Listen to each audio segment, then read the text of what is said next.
Okay na to. Hello mga kabeshi, so for today's video, tara at magluto ng ating beef giniling. So ayan, ilagay muna natin ang ating olive oil and then i-fry ang ating potatoes, carrots at ang ating red bell pepper. Now ilagay natin ang ating butter. Ayan, then onion and garlic. Then ang ating karne macinato, ang ating giniling na baka. So imekos-mekos lang natin itgisang mabuti mga kabeshi. Now ilagay naman natin ang ating Del Monte tomato sauce. Ayan.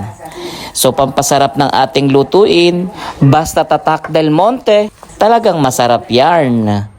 Then nandado beef cubes, ayan. At ito naman si Pio, ang aking #1 fan habang ako'y nagluluto. So ito mga kabeshi, ready na din ang ating basmati rice.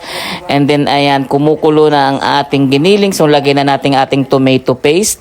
And then lagay na rin natin ang ating ketchup, black pepper, then garlic powder, and then 1 teaspoon of sugar, pambalance ng lasa.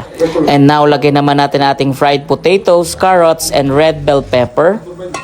Then parmesan cheese, so optional lang to mga kabeshi. And now in ready at luto na, so kain na po tayo mga kabeshi. Bon appetito, ciao!